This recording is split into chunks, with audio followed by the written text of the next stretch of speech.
Rafe is in danger. Quickly, I tell Rafe about what's hidden inside the bracelets and about the transmitter Tomas and I designed to block the signal and hide our movements from Dr. Barnes. Only sometime last night or this morning, that transmitter fell out of my pocket. Where and when it was lost, I don't know. Rafe looks down at the symbol etched on his bracelet, a coiled spring in the center of the balanced scales of justice. They're monitoring our movements. There is no surprise, no outrage, only a nod of the head before he says, "We're going to have to find a better way to block the signal if we don't want them watching our every move when we do whatever you have planned next." What I have planned.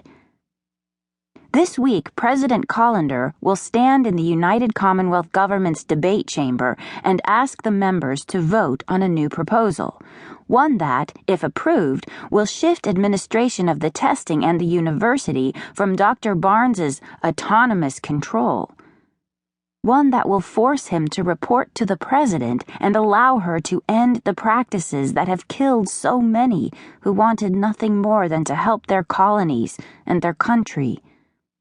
But while I'd like to believe the proposal will pass and the testing will come to an end, everything I've learned tells me it is doomed to fail.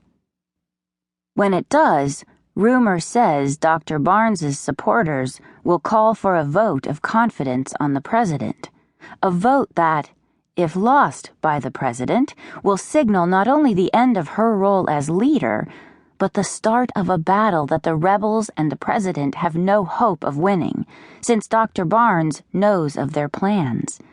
Indeed, he and his supporter, Simon Dean, have planned the rebellion itself. Only recently have I learned its true purpose, which is to identify, occupy, and ultimately destroy any who would oppose the selection methods of the testing. The time is fast approaching when Dr. Barnes will allow his people among the rebels to escalate their outrage and encourage open warfare in order to crush that rebellion with violence of its own. If Dr. Barnes's plan succeeds, those who seek to end the testing will die, and my brother will be among them. I can't sit back and allow that to happen, but I don't know how I can help stop the events that are already spinning into motion. I thought I knew. I thought I had found a way to help, but I only made things worse. Now Dr. Barnes will be watching my movements even more closely than before. I wish there were time to think things through.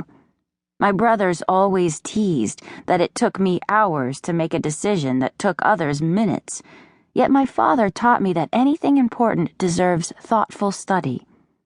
The choices that face me now are the most important of my life. Am I scared? Yes. As the youngest student at the university, I find it hard to believe that my actions could change the course of my country's history, that I am clever enough to outthink Dr. Barnes and his officials and save lives. But there's no other way. The odds favor my failure, but I still have to try. Right now, the only thing I have planned is to do my homework and get some sleep. When Rafe starts to protest, I say, "You need sleep too." The way his shoulders sag tells me he's just as tired as I. Maybe if we're rested, we'll come up with a way to help stop what's coming. Rafe nods. "Regardless, with everything that's happened, it's probably best we stay inside the residence for the rest of the day.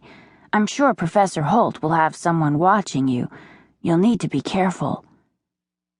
A muffled series of clicks catches my attention. There it is again. 1, 2, 3 faint clicks of the transmission button on the transit communicator. The signal Zine suggested we use to indicate one of us needs to talk. He must have found a place where it is safe for him to speak. But it's not safe for me. Not with Rafe here. I've been forced into trusting